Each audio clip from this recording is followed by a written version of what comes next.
من الشيطان الرجيم. بسم الله الرحمن الرحيم.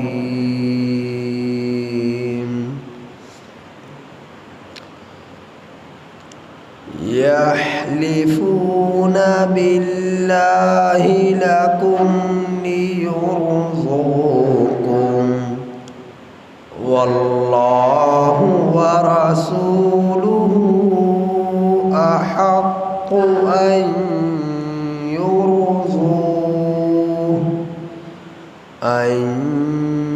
يرضوه إن كانوا مؤمنين. ألم يعلموا أنه من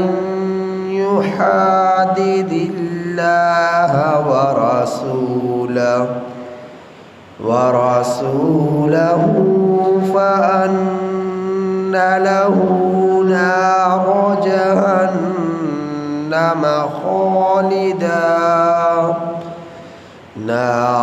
جهنم خالدا فيها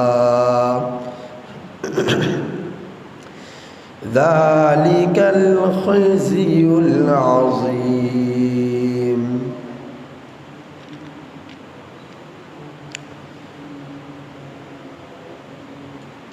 یہ سورہ توبہ کی آیت نمبر 62 تا 63 آپ حضرات کے سامنے تلاوت ہوئی. ان آیات کریمہ کا ترجمہ یہ ہے: یحلفون، وہ لوگ قسمیں کھاتے ہیں، باللہ، اللہ کی، لکم، تمہارے سامنے. وہ لوگ اللہ کی قسمیں تمہارے سامنے کھاتے ہیں، لیرضوکم، تاکہ وہ لوگ تمہیں راضی کر دیں. واللہ ورسولہ، اور اللہ، اور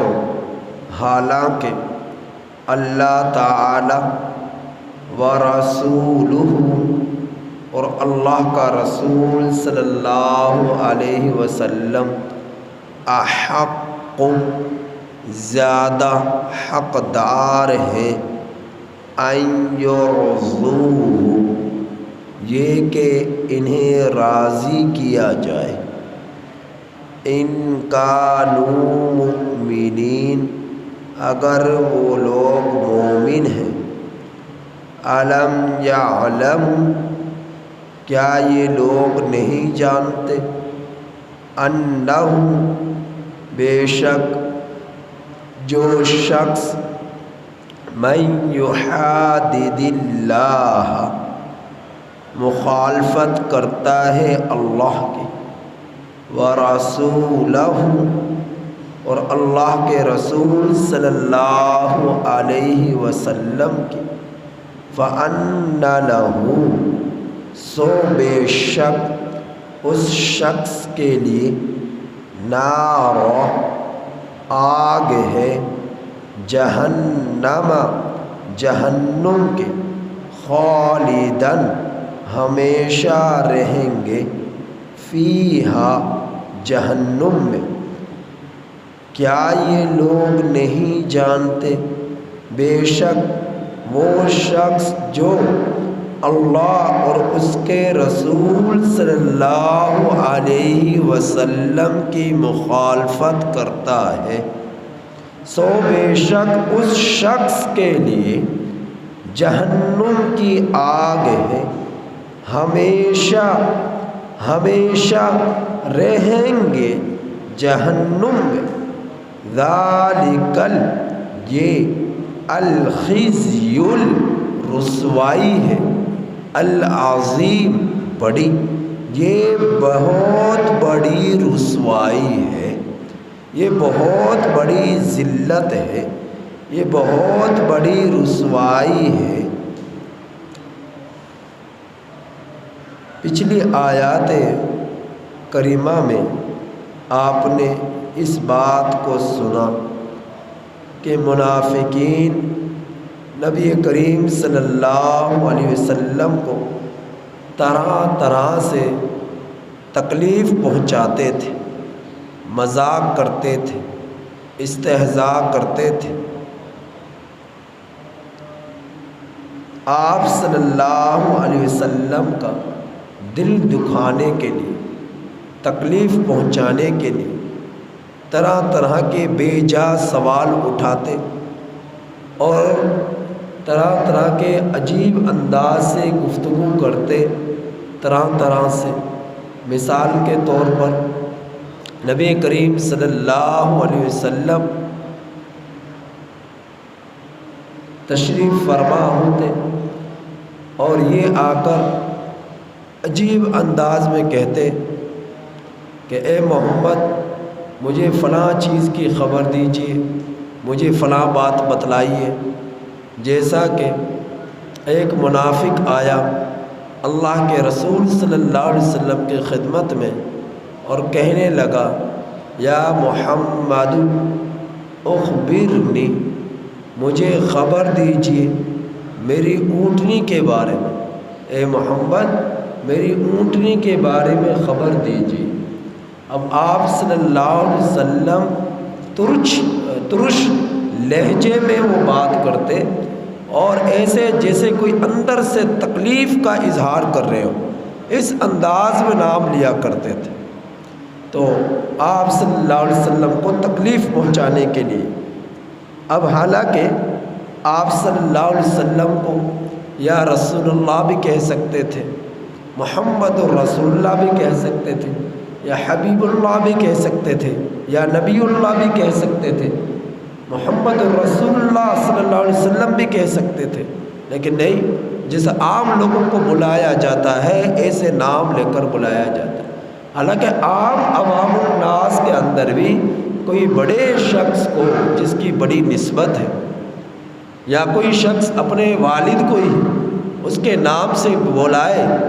تو بے ڈھنگا اور عجیب سا لگتا ہے اور غصہ آتا ہے کہ کس انداز میں بات کر رہا ہے۔ اس انداز میں بڑا تو چھوٹے سے نام لے کر بات کر سکتا ہے، لیکن چھوٹا بڑے سے بات کرے تو بے ادبی ہوتی ہے، گستاخی ہوتی ہے۔ اگر نام لے کر عجیب انداز میں بات کرے، کوئی مولوی صاحب ہے، عالم دین ہے، اللہ نے نسبت سے نوازا ہے، امام صاحب ہے، خطیب صاحب ہے، اسے نام لے کر بلایا جائے، بجائے قاری صاحب کہنے کے، مولوی صاحب کہنے کے، حافظ صاحب کہنے کے، امام صاحب کہنے کے، اس کا نام لے کر بلایا جائے، عام لوگ اسے نام لے کر بلائیں تو عجیب سا لگتا ہے کہ اس کے جو مقام ہے، اس کی جو نسبت ہے، اس نسبت کے ساتھ اسے نہیں بلایا گیا، اس مقام کے ساتھ اسے نہیں مخاطب کیا گیا۔ تو اللہ کے رسول صلی اللہ علیہ وسلم کا جو مقام تھا، آپ صلی اللہ علیہ وسلم کا جو احترام تھا، پوری کائنات میں وہ سب سے زیادہ تھا، پوری کائنات میں وہ سب سے زیادہ تھا۔ تو اس لیے آپ صلی اللہ علیہ وسلم کا ادب کا تو یہ لحاظ کرتے، آپ صلی اللہ علیہ وسلم کا احترام تو یہ ذرا کرتے، لیکن منافقین اپنی بھڑاس نکالنے کے لیے ایسے الفاظ استعمال کرتے۔ تو وہ شخص آیا اور آ کر کہنے لگا، یا محمد اخبرنی، اے محمد مجھے خبر دیجئے۔ آگے پھر کہا اس نے کہ میری اونٹنی کے بارے، میری اونٹنی کہاں ہے، میری اونٹنی کہاں ہے۔ اب آپ صلی اللہ علیہ وسلم تشریف فرما ہے، آپ صلی اللہ علیہ وسلم کے مجلس میں سینکڑوں صحابہ رضی اللہ تعالیٰ عنہ مجمعین کی جماعت موجود ہے، اور باہر سے منافق آیا اور آتی نہ مجلس میں بیٹھا نہ بات کو سنا، بھری مجلس میں آ کر کہہ رہا کہ اے محمد مجھے بتائیے میری اونٹنی کہاں ہے۔ اب یہ کوئی سوال کرنے کا تک بنتا ہے؟ بیٹھتا، مسائل سمجھتا، اگر یہ مسلمان ہوتا تو یہ بات سمجھ میں آتی، لیکن اس کے دل میں تو نفاق تھا، کفر تھا، تو اس لیے آ کر اس نے کہا۔ تو آپ صلی اللہ علیہ وسلم نے فرمایا، مجھے کیا معلوم تیری اونٹنی کہاں ہے، مجھے کیا معلوم۔ تو تو کہنے لگا اچھا آسمان کی خبریں تجھے معلوم ہوتی ہیں، آسمان کی خبریں تو ہمیں بتلاتا پھرتا ہے اور تجھے یہ نہیں پتا کہ میری اونٹنی کہاں ہے، اور بڑبڑاتا ہوا مجلس سے چلا گیا یہ بات کہہ کر۔ اللہ کا رسول صلی اللہ علیہ وسلم صحابہ نے اس کی اس بات کو سنا اور بعض کو پتہ نہیں چلا، تو جنہوں نے سنا اسے پکڑنا چاہا کہ اس کی پٹائی کرے، اللہ کے رسول صلی اللہ علیہ وسلم نے منع فرما دیا کہ نہ اس سے کچھ نہ کہو، اس سے کچھ نہ کہو۔ تو تھوڑی دیر بعد جبرائیل علیہ السلام تشریف لائے اور آ کر نبی کریم صلی اللہ علیہ وسلم کو بتلایا کہ اس شخص کو بلا کر اسے بتلائیے کہ اس کی اونٹنی فلاں جگہ پر جھاڑیوں میں پھنسی ہوئی ہے، اس کا پٹا مضبوط تھا اور اس کا پٹا جھاڑیوں میں مضبوط جھاڑیوں میں الجھ گیا، جس کی بنا پر وہ نکلنا چاہتی ہے لیکن نکل نہیں پاتی، تو اسے بلائیے اور اسے بتلائیے فلاں جگہ پر اس کی اونٹنی جھاڑیوں میں الجھی ہوئی ہے۔ تو اللہ کے رسول صلی اللہ علیہ وسلم نے اسے بلایا اور اسے بلا کر اسے یہ بتلایا کہ تیری اونٹنی فلاں جگہ پر ہے، اور بتلایا کہ خدا کی قسم جس وقت تجھ نے مجھ سے پوچھا تھا اس وقت تک مجھے کچھ علم نہ تھا کہ تیری اونٹنی کہاں ہے، لیکن تیرے جانے کے بعد جب تو یہاں سے گیا تو نے سوال کیا، تیرے سوال کرنے کے بعد جب تو یہاں سے واپس ہوا ہے تو میرے پاس جبرائیل علیہ السلام تشریف لائے اور آ کر مجھے بتلایا کہ اس شخص کو بلا کر بتلائیے کہ اس کی اونٹنی فلاں جگہ پر جھاڑیوں میں پھنسی ہوئی ہے۔ تو وہ شخص پھر کہنے لگا کہ میں تو ویسے ہی مذاق کر رہا تھا، میں تو ویسے ہی مذاق کر رہا تھا۔ اب یہ کوئی اس کا تک بنتا ہے بھری مجلس میں جہاں مسائل کی مجلس ہو، صحابہ کو سمجھانے کی مجلس ہو، تو اس مجلس میں آ کر بے تکا بے ڈھنگا سا سوال اچانک آ کر دے تو یہ کیسا مذاق ہے؟ جب مسلمان جب ان کی چوری پکڑی جاتی تو پھر اس وقت یہ قسمیں کھاتے، جس طرح کہ اس منافق کو جب بتلایا کہ تیری اونٹنی فلاں جگہ پر جا کر وہاں سے لے لے تو پھر کہنے لگا میں تو ویسے ہی کہہ رہا تھا، میں تو ویسے مذاق کر رہا تھا۔ تو اللہ رب العزت نے اس آیت کریمہ میں اس کا بیان فرمایا کہ یہ منافقین جب کسی اپنی چوری میں پکڑے جاتے تو اس وقت پھر یہ مسلمانوں کو راضی کرنے کے لیے اپنا یقین ان کے دلوں میں بٹھانے کے لیے کہ ہم تو ویسے ہی مذاق کر رہے تھے، تو ایسے ہمارا کوئی آپ کے دل آزاری کرنا مقصد نہ تھا، تو یہ پھر قسمیں کھاتے مسلمانوں کو راضی کرنے کے لیے، نبی کریم صلی اللہ علیہ وسلم کو اطمینان دلانے کے لیے۔ تو اللہ نے اس کا ذکر فرمایا کہ یحلفون باللہ، یہ لوگ قسمیں کھاتے ہیں اللہ کی، لکم تمہارے سامنے، لیرضوکم تاکہ وہ تمہیں راضی کر دیں، واللہ ورسولہ حالانکہ اللہ اور اس کا رسول صلی اللہ علیہ وسلم احق زیادہ حقدار ہے ان یرضوہ یہ کہ انہیں راضی کیا جائے، یہ کہ انہیں راضی کیا جائے۔ یہاں پر آپ دیکھیں ان یرضوہ کے اندر ہو ضمیر یہ واحد کی ہے، واحد مذکر غائب کی ہے، جبکہ بات کس کی ہو رہی ہے؟ اللہ اور اللہ کے رسول صلی اللہ علیہ وسلم نے۔ اب بعض جو ہے جاہل قسم کے لوگ یہ بھی کہتے ہیں کہ اللہ اور اللہ کے رسول صلی اللہ علیہ وسلم ایک ہی ہے، الگ نہیں ہے، اللہ الگ نہیں، رسول اللہ صلی اللہ علیہ وسلم الگ نہیں، بلکہ دونوں ہی ایک ہی ہے۔ اللہ کا رسول صلی اللہ علیہ وسلم وہی خدا ہے اور وہی پیغمبر ہے اور وہی خدا ہے، کیا الگ الگ ہوتے تو ایرضوہ میں جو ہو ہے یہاں پر ہما آتا، تثنیہ کی ضمیر آتی، واحد کی ضمیر نہ آتی۔ یہ واحد کی جو ضمیر آئی ہے اس سے بات کا اشارہ ہے کہ راضی کریں وہ لوگ انہیں کنہیں، یعنی رسول اللہ صلی اللہ علیہ وسلم کو، وہی خدا ہے وہی رسول ہے، الیاذ باللہ۔ اس میں کوئی شک نہیں کہ اللہ پوری کائنات کا خالق اور مالک ذات ہے، اور اللہ کے رسول صلی اللہ علیہ وسلم وہ مخلوق ہے۔ اللہ خالق ہے، نبی اللہ رسول اللہ صلی اللہ علیہ وسلم اللہ کے رسول ہے اور اللہ کے مخلوق ہے۔ اللہ اللہ ہے، رسول صلی اللہ علیہ وسلم اللہ کے رسول ہے، اللہ کے بندے ہیں، اللہ کے پیغمبر ہیں، اس میں کوئی شک نہیں۔ لیکن اس میں بھی کوئی شک نہیں کہ اللہ کے رسول صلی اللہ علیہ وسلم کی اطاعت کرنا اللہ کی اطاعت کرنا ہے۔ اطیعوا اللہ و اطیعوا الرسول، قل اطیعوا الرسول و اطیعوا اللہ، آپ صلی اللہ علیہ وسلم کہہ دیجئے کہ جو اللہ کے رسول صلی اللہ علیہ وسلم کی اطاعت کرے گا وہ اللہ کی اطاعت کرے گا، اس نے اللہ کی اطاعت کی۔ جس نے رسول اللہ صلی اللہ علیہ وسلم کی اطاعت کی اس نے اللہ کی اطاعت کی۔ گویا کہ اللہ کے رسول صلی اللہ علیہ وسلم راضی ہو گئے تو اللہ راضی ہو گیا، نبی رسول اللہ صلی اللہ علیہ وسلم ناراض ہو گئے تو اللہ ناراض ہو گیا۔ تو اس میں کوئی شک نہیں، رسول اللہ صلی اللہ علیہ وسلم کی رضاعت اللہ کی رضاعت ہے، رسول اللہ صلی اللہ علیہ وسلم کی ناراضگی اللہ کی ناراضگی۔ اگر اللہ کو راضی کرنا چاہتے ہو تو رسول اللہ صلی اللہ علیہ وسلم کو راضی کرو، اگر اللہ رسول اللہ صلی اللہ علیہ وسلم کو ناراض کر دیا تو اللہ کو ناراض کر دیا۔ تو چونکہ دونوں کی رضاعت ایک ہے اس لیے یہاں پر ایرضوہ میں ہو ضمیر کو لایا گیا کہ جو جس باتوں سے اللہ کے رسول صلی اللہ علیہ وسلم راضی ہوں گے اللہ بھی راضی ہو گیا، اور جن باتوں سے اللہ کے رسول صلی اللہ علیہ وسلم ناراض ہوں گے اللہ بھی ناراض ہوں گے۔ تو دونوں کی رضاعت ایک ہے، اللہ کے رسول کو راضی کرنا اللہ کو راضی کرنا ہے تو رضاعت ایک ہے، خوشنودگی ایک ہے، اس لیے یہاں پر ہو ضمیر کو لایا گیا، واحد کی ضمیر کو لایا گیا، واحد کی ضمیر کو لایا گیا۔ یہ مطلب نہیں کہ اللہ اور اللہ کے رسول صلی اللہ علیہ وسلم دونوں ایک ذات ہیں، اللہ الگ سے پوری کائنات کے خالق اور مالک اکیلی ذات ہے، اور رسول اللہ صلی اللہ علیہ وسلم الگ سے اللہ کے مخلوق میں اللہ کے پیغمبر ہیں، برگزیدہ رسول ہیں صلی اللہ علیہ وسلم۔ تو یہ اس بات کو کہ اگر اللہ کو راضی کرنا چاہتے ہو تو اللہ کے رسول کو راضی کرو، اللہ کے رسول صلی اللہ علیہ وسلم راضی ہوں گے تو اللہ راضی ہوں گے۔ جو اللہ کے رسول کو چھوڑ کر اللہ سے براہ راست تعلق جوڑنا چاہے گا وہ اللہ کے تک نہیں پہنچ سکتا،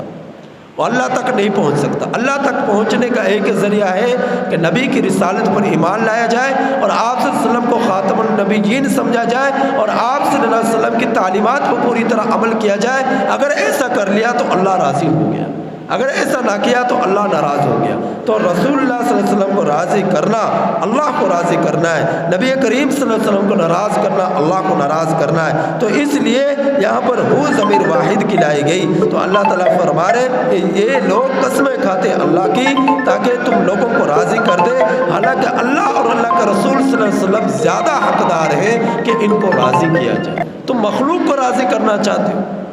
کہ وہ انہیں اطمینان میں لے، انہیں اپنے اعتماد میں لے لو، حالانکہ مخلوق سے زیادہ اللہ کے رسول صلی اللہ علیہ وسلم زیادہ حقدار ہے کہ انہیں راضی کیا جائے، انہیں راضی کیا جائے۔ ان کانوا مؤمنین، اگر تم لوگ مومن ہو، اگر یہ لوگ مومن ہیں تو یہ اس بات کو ضرور سوچیں گے کہ اللہ کا رسول صلی اللہ علیہ وسلم زیادہ حقدار ہیں کہ انہیں خوش کیا جائے، انہیں راضی کیا جائے، ان کے احکامات کی پیروی کی جائے۔ لیکن یہ تو منافق تھے نا، اپنا اعتماد دلانے کے لیے مسلمانوں کے سامنے قسمیں کھایا کرتے۔ پھر میرے اللہ نے آگے فرمایا کیا یہ لوگ نہیں جانتے کہ جو شخص اللہ اور اللہ کے رسول صلی اللہ علیہ وسلم کی مخالفت کرتا ہے فَأَنَّ لَهُ نَارُ جَهَنَّمَ، بے شک اس کے لیے جہنم کی آگ ہے، خالداً فیہا، ہمیشہ ہمیشہ جہنم میں رہیں گے، ذَلِكَ الْخِزْيُ الْعَظِيمُ، یہ بہت بڑی رسوائی ہے۔ لہٰذا اللہ کے رسول صلی اللہ علیہ وسلم کی مخالفت نہیں کرنی، ان کی اطاعت کرنی ہے، ان کے احکامات کی پیروی کرنی ہے، آخرت کی فکر کرنی ہے، اللہ کو راضی کرنا ہے، اور اللہ کے رضاعت نبی کے رضاعت میں، نبی کو راضی کرنے میں اللہ کے رضاعت ہے۔ نبی کو ناراض کر دیا اللہ ناراض ہو جائیں گے، نبی کو راضی کر لیا اللہ راضی ہو جائیں گے۔ لہٰذا جہنم سے اپنے آپ کو بچاؤ اور اللہ اور اللہ کے رسول صلی اللہ علیہ وسلم کو راضی کرو۔ آخرت کی رسوائی، آخرت کی ذلت بہت بڑی رسوائی ہے، بہت بڑی پھٹکار ہے، بہت بڑی ضلالت ہے۔ لہٰذا اس ذلت اور رسوائی سے بچنے کی کوشش کرو، آخرت کی فکر کرو۔ اللہ تعالیٰ سے دعا ہے کہ اللہ تعالیٰ ہمیں ان آیات کریمہ کی کامل سمجھ نصیب فرمائے۔ الحمد